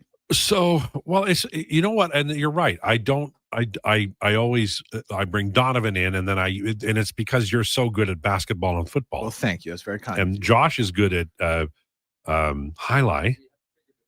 Yeah, haven't figured it out yet. Even better. I hate it when you young people come up with a better line. We are quick. We're quicker than you thought. Honestly, every day I go home and I thank the good Lord that, because when you work with young people, they keep your mind young. I don't mean this question to seem like I'm tooting my own horn, even though it's going to sound like it. Yes. But how quick into us working together were you like, hey, that guy's got some pretty quick wit? I knew with you. I knew you with Yaremchuk immediately. Yeah. I knew with, everybody has their style, right? For sure. So I remember the first conversation I ever had with Lieutenant Eric. He was talking about he was at a hotel in Devon, and he fell down the stairs, I believe, on a Sunday morning. Right. And the story was so damn good. I was like, well, this guy is going to be a part of the show. Right. So it sometimes takes me a little while to figure it out, but I knew when you and I had the hot chocolate of the second cup that I was going to be able to rely on you. Wow. That's lovely. I gave you a segment before we went on the air together. You did? I've never done that with anybody else. Really? No. Very kind. All. Now, I'm sure the text line is probably texting in like bad mistake, but Sure. I appreciate what you had to say. That's what it's really about. Phil says, ain't nothing better in the world, than lying in the sun with your radio from Lighthouse. Great song. Sunny days. Sunny days. Oh, sunny, sunny, sunny. Skip Prokop, I believe. I was thinking Bill Withers, Lovely Day. Oh, man, that's a good song. So good. Bill Withers, name a bad Bill Withers song. Go ahead. Can't do it. I'll give you time. You can't do it. It's not possible. It's not possible. He's just, every damn song is brilliant. Just a wonderful artist. Northside Lou, there'll be no room for Howard coming out of camp. He'll be a call-up. Yeah, I think that's fair, but I also think you got to give him his chance. You have to let him show you what he is. But I think they have, I will make a prediction. Could you write this down, Sam? All right. Boy, does he have a lot of hair. Mike, it's wonderful. I'm sorry. I'll let you get your take. So I'm going to make a prediction. By the 1st of November, somebody on this radio show is going to say, man, Stan Bowman signed a lot of good free agents out of Europe who'd never played in the NHL. Okay, I like that. Now, is this something like on October 31st you say, so that ends up being true, that someone on the show in fact said it? So you should go. I clocked it, didn't I? Yeah, I guess I made it too obvious. Here's my thing with Ike Howard. Like, if he is, 30-50, or we had someone text in, 10 games up here, the rest of them, who's the eighth winger? Like, I don't think there's a. What do you mean eighth winger? Like, who's the eighth winger? Okay, well, let's go down the list. Yeah. Are we excluding Hyman? You have to for the start of the season. All right, so let's go with McDavid. He plays with, let's say, Mangiapane and Savoy. Let's just give him Savoy. Draisaitl will play with Podkolzin and Trent Frederick. Mm-hmm. And then Nugent Hopkins would play with Henrique and who's that third right winger? Kapanen? Maybe. Tomasek? Let's say Tomasek. That's even better. If Tomasek's there, Yeah. then it makes it, because then you got Kapanen and Janmark on the fourth line. Janmark, and then you would probably run either Philp or Curtis Lazar as your center in the fourth line. I love that prospect. Well, Phil's good. And I think Lazar is going to surprise people. Phil, like Speck said it really well when he was on Gregor's show not too long ago. Like I think Philp's in a little bit like it's time to go from prospect to player. Like it's time to show it a little bit. I think he will. I hope so. I like his game, but it's he missed a year. People forget that. But he's not that young either. Well, just because I think he's younger than you are. Smarty pants. It'd be close. Smarty pants. It'd be close. Okay, let me ask you because then we'll get this will be some insight into your actual age. I'm anywhere Noah from Philp, 26 to 29. No, stop that. Noah Philp is. Hold on there, partner. Noah Philp is 27. He was born August 31st, 1998. Is he older or younger than you? He was born August 31st, 1998? Yes. He's younger than me. Yes. Yeah. Woohoo! And you just said he's not that very young. He's old, you said. I did call him an old man. You called him an old damn man, and he's younger than you. How does that make you feel? Not great. But what I will say is I still think it's 27. You know what else? He's got a lush amount of hair. Lots of hair. Now you're making it personal. But I do think there's something to be said for being there still needs to be that step from prospect to player at that age. My God, he's got a lot of hair. Come on. Well, I'm just saying. You're not even looking at a picture of him. You don't even know what his hair looks like. You're just making it personal. Noah Philp has a lot of hair. Go look it up.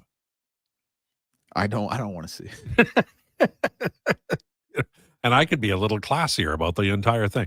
I think Noah Philp has a chance. I do think that they expose him to waivers. There's more than a little chance that he would be picked up by I think he'd get Raph Lavoie got claimed. I think he's better than Raph Lavoie. Yeah. People talk about Raph Lavoie like he was somebody's pet or something. He was a good player. He scored a lot of goals in the AHL. He was okay. Oh my God. Well, sorry, he was a good player, but it's do you know how good you have to be the last guy they send out? Oh, I know. No, he's a good player, but there are. Do you? Once you're talking NHL, there are levels to. Sure. Good. I get that. Like everyone in the organization is a good hockey player, but then there are NHL levels. Yeah, I always say that there's 32 teams. Let's just say there's 20 players on each team because it's easier. So, but 650 to 700 players in the NHL at any given time. The from 600 to 700 players, and then the top 100 AHL players are basically interchangeable.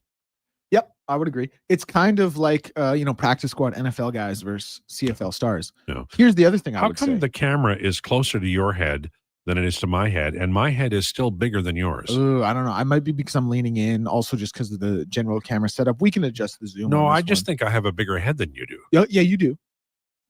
Well, take your time. Well, no, think about it for a minute. I don't think I'm breaking any news here. Maybe look at things. You don't have to jump at the idea. I think we all know. Here, I want to ask you this: Do you think the jump from the ECHL to the AHL is bigger than the jump from the AHL to the NHL?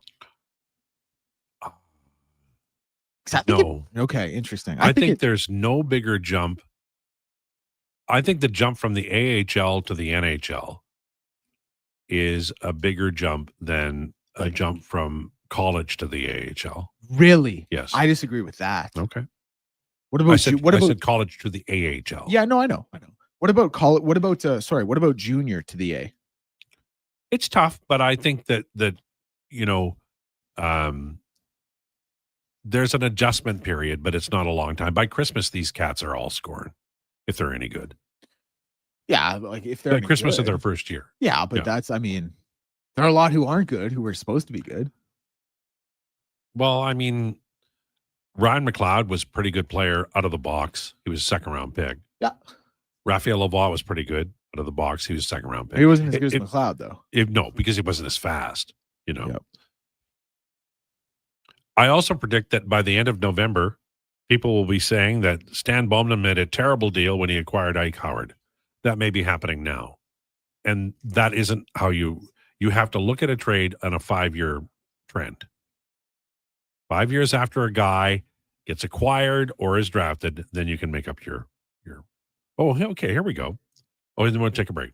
My way too early opening night lineup: McDavid with Henrique and Mangiapane, Draisaitl with Pods and Savoy, Nuge with Frederick and Kapanen, Philip with Janmark and Tomasek, Lazar the extra propane pimp. I like that. I really do.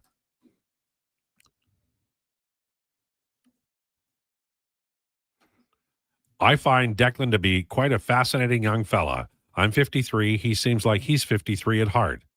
He's no Dave Jameson as a sidekick or co-host, but he's pretty damn good. Oh, listen, man, I am absolutely not Dave Jameson. Well, I don't think Dave Jameson was ever a sidekick. Well, my thing, first of all, You're not a sidekick either. I'm definitely way more of a sidekick than JMO, and I'm happy to be your sidekick, by the way.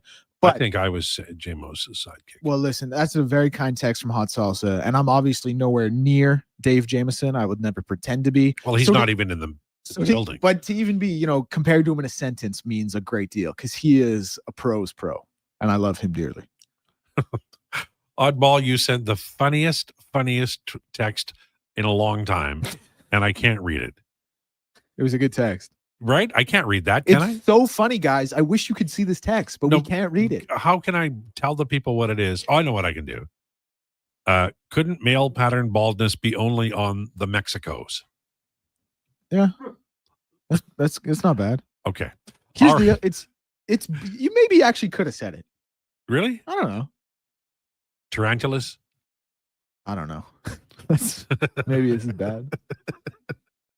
I said Mexico, and I said I meant Mexico. All right, on the way, it's Declan CAA, Lowdown with Lowetide on Sports 1440 and YouTube.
Breaking down the fine art of sports, one rep at a time. The Lowdown with Lowetide. Thanks for checking out Sports 1440. Presented by Wolf GMC Buick. We're making it easy. WolfGMCBuick.com.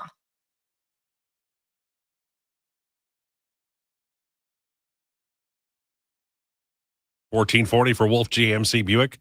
Check it out, wolfgmcbuick.com. And GM employee pricing is back. That's a great thing about country music. You can just make up lyrics as you go along. Walked in the store, looked at my shoe, thought it was mud, checked it wasn't. Stuff like that. You can write a country music song about anything. That's like 80% of them. Those lyrics. Exactly. Well, I Verbatim. didn't have my dog died and the train ran over mom, but I'm drinking beer on the dirt road. you are offending many of our listeners. Hey, I like it. And Roy Drusky. I like it, but tell me I'm wrong. Okay, it's time for Declinations, brought to you by Elks Nation, 2 weekly podcasts with Eddie Steele and Declan Krueger. Boom, boom, boom, boom, boom, boom, boom, boom. Breaking down the green and gold, the most in-depth double-E football coverage on earth, on YouTube and anywhere you get your podcast. Damn it. Put that in your pipe and smoke it. Now that's a promo. That was pretty You good. could feel the thunder. That's another country song. Thunder rolls. Put that in your pipe and smoke it. That's an old-timey phrase. Yeah. Predates you, I guarantee it. Oh, all right. Working hard, hardly working. I got a billion of them. That's a good one. I like that one. That was fun. Hold my finger. Oh, hold on. Put it back.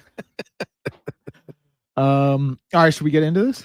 I got one. Somebody named Marissa Cabas, who has a lot of followers on Blue Sky, said dating apps should just make men list their top 5 podcasts. Oh, man. And I think if you listed Lowetide as one of your top 5 podcasts, you'd probably get dates. Do you want to know what my top 5 podcasts are? What? Elks 101, Elks Central. Yes. The Lowdown with Lowetide. Yes. A repeat of Elks 101 and Call Her Daddy. Who? No, I'm just kidding. That's like that chick pod. No, I mean it's for anyone, I guess, but it's it's I would say it's for Call Her Daddy is for 20-year-old women who are living their lives. Okay, and that's fine. Yeah. But you shouldn't be on it. No. But it's like it's transcended pop culture a little bit. Mine are obviously Lowdown with Lowetide. Yeah. Rates and Barrels, which is a baseball one. The Elliot Friedman, whatever that's called. 32 Thoughts. 32 Thoughts. Pitcher List and Rotographs, which are also baseball podcasts.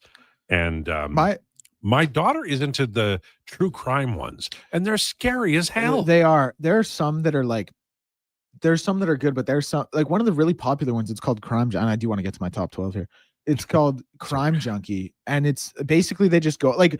You would, I think, kind of expect for a true crime podcast them to be like, this is what I think happened. But in Crime Junkie, they just list the details of the case and they're like, okay, see you guys. It's like, well, what, like, do we have any theories? Like, what's going on here? Oh, yeah, it's brutal. All right. Speaking of, give us your top 12. Well, first of all, I want to talk about this before. I had a 4-leg parlay this weekend. Oklahoma -24, Michigan -27.5, Alabama -19.5, and Oregon -26.5 against Northwestern. Northwestern scored a 79-yard touchdown with like a minute 45 left to cover. So my parlay did not cash. How brutal is that? Well, it really hurts because you could have retired on that money. It was going to pay me a lot. Okay, my top 12, because I love doing this. One of the things I'm most passionate about. Number 1, I have Ohio State at 3-0. I think there's kind of a healthy debate between a few teams maybe, or a couple teams, I should say. But I'll give Ohio State the benefit of the doubt. They obviously have that Texas win. They beat Ohio this past weekend. I have them number 1, 3-0. Number 2, I have Miami all the way up at number 2. Notre Dame is an 0-2 team, but that's still a great win. And USF had just knocked off 2 ranked teams back-to-back. Now, granted, Florida doesn't look that great, but Miami blew them out. I like what I've seen from Miami and Carson Beck. I have them at number 2. Number 3, I have Oregon at 3-0. They beat Northwestern by 14 or by 20 this past week in Evanston. I had them number 2 last week. I've moved them down a notch to number 3 this week. Number 4, I have Georgia. They had the best win of the week, the overtime win against Tennessee. That game, Tennessee had a chance to win it in regulation. Their kicker missed the field goal with like 39 whatever the time was left. The game goes to overtime. Georgia ends up winning it. Georgia. How much time was left? There was like 10 seconds. This hurts that you don't. I watched the whole game. I should know, but I can't. I have no idea. All I know is being an I ass. know, but I should know. Obviously, it's like the number one thing I claim to care about. But all I know is that Georgia won the game in overtime. You deserve a better partner. And it was a great, no, you deserve a better partner. And it was a great game. Number 5, I have Penn State. Penn State beat Villanova 52-6 this week. I had my friends texting me. They were like, Villanova has a football team? I was like, yeah, Villanova does. They're a basketball team, too. Very good basketball team. They're an FCS football team, but they're a very good FCS school. They lost to Penn State 52-6. So I have them number 5. LSU, I have number 6. Admittedly, I don't love this because I don't think LSU has looked great. Like Clemson looks bad. They lost to Georgia Tech this weekend, and Georgia Tech might be good, but Clemson does not look good. They were trailing to Troy by 16. They're a 1-2 team. Troy? Yes. Wow. And we're really resting our laurels on LSU being a good team off of that Clemson win, but they did not look great against Florida. They did not look great when they beat Louisiana Tech 23-7. That said, I still have them number 6. Number 7. Troy hasn't looked good since Helen lived there. I like that. That's a good one. I have Texas number 7. That's also maybe generous. Arch Manning might suck. He might be bad. But if his name was Larry Hadinka, would anybody be talking about him? No. Okay. He'd just be a bad quarterback named Larry Hadinka. I think Texas still has a great defense. I think Steve Sarkisian is a very good coach. But, man, it's been 3 weeks. Hand up. I don't love my national title game pick at all. Obviously, Clemson's 1-2. Yeah, but it's not looking good for me. It might have been a bad take. And Texas. But you were ill. If anyone wants to put Texas lower than 7, I totally understand it. I still think they have a good defense. I still like how they're coached. I have them there for now. Number 8, I have Florida State. I had them number 8 last week. They had the bye. They're a 2-0 team. The Bama win, we crucified Bama.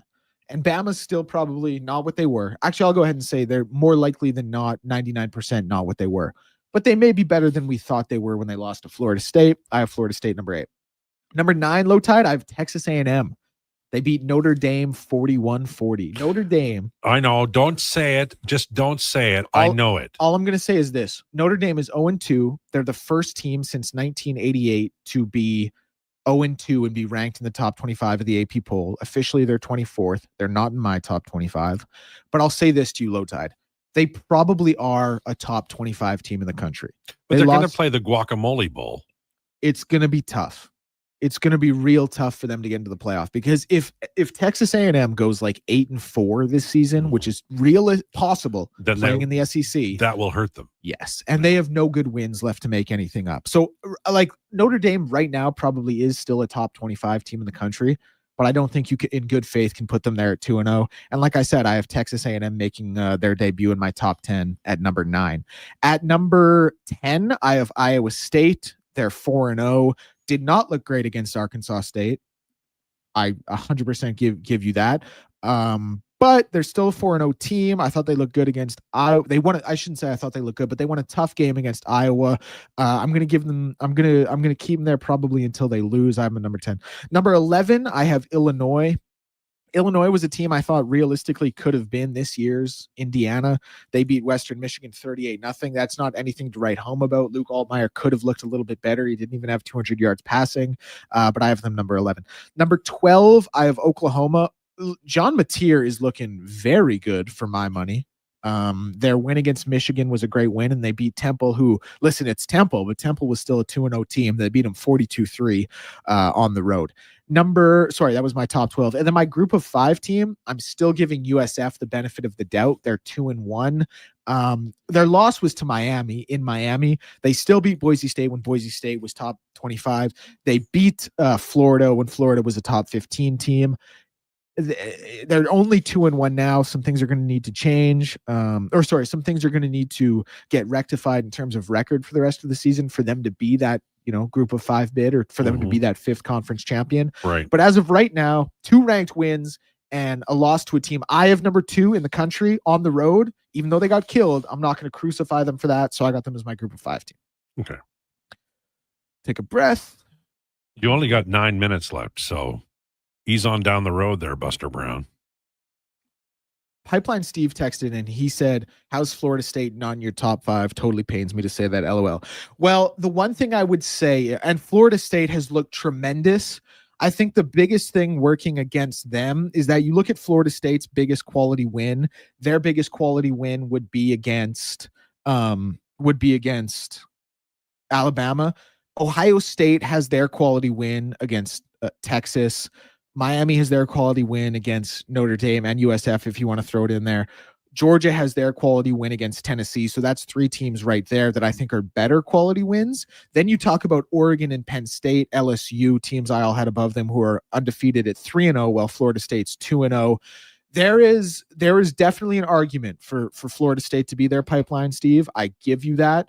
But as of right now, if we're comparing 2-0 teams versus 3-0 teams, and we have like 3 teams I mentioned that probably have a better quality win, I'm going to give them the benefit of the doubt over Florida State. Although I like Florida State a lot, Pipeline Steve, and I like that you're texting that in. I like that you're involved in the sport, and I think Florida State, depending what they do in the ACC, can certainly find themselves in the top 5 soon.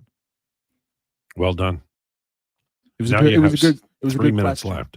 No, I got like 1. Dave Q texted and he says the Irish hate is strong in you, Declan. Listen, man, I do think Notre Dame is a top 25 team in the country, but the reality is they're 0-2. They've played the 2 best teams they're going to play, and they probably don't have like the best win they're presumably going to have for the rest of the season is going to be USC, and we still have to see what USC is going to become. I just don't think there's a path there. I just don't see it. Okay. Seem pretty passionate about that. Hot Salsa also said he takes back a little bit of what he said in his last text because I keep calling Alabama Bama. It's just quicker. And they are Bama, you know?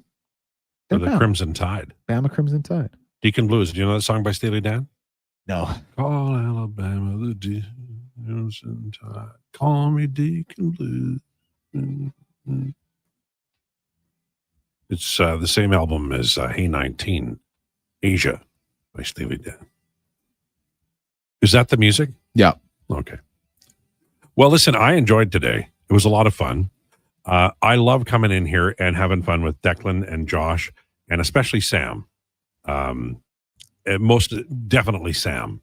But we're done for the day. We'll be back tomorrow. Thanks for tuning in. Jason Greger and his take on what happened today at Oilers Camp. That's all straight ahead. Thanks for tuning in. Please enjoy your day. This is a Sports 1440 update. Brought to you by Play Alberta. Play Alberta has an all-new app. Download it and get boosted odds on all the big games. Plus, play casino games, grab lottery tickets, and try some quick and easy instant games all on your phone. PlayAlberta.ca. In the NHL, the Utah Mammoth have placed veteran goaltender Connor Ingram on waivers, stating that he will resume play in the AHL or another NHL team. Stan Bowman recently said today at Oilers Media Day that he trusts Connor McDavid's word that he wants to win in Edmonton. Bowman also commented that they are not interested in free agent goalie Carter Hart, saying, "We like where Stuart Skinner is at." In the MLB, Bo Bichette has been ruled out for the remainder of the regular season with a knee injury. However, Coach Schneider recently said that he could come back early as a designated hitter. Scores around the MLB, the Cubs have actually finished off the Pirates 8-4. The Cardinals currently going on bottom of the ninth, 6-2, and the Orioles take down the White Sox 3-1. Upcoming games, you have the Red Sox taking on the Athletics, the Blue Jays taking on the Tampa Bay Rays. Gosman on the bump for that one, and the Padres going up against the Mets at 7:10 p.m. That's it for your Sports 1440 update.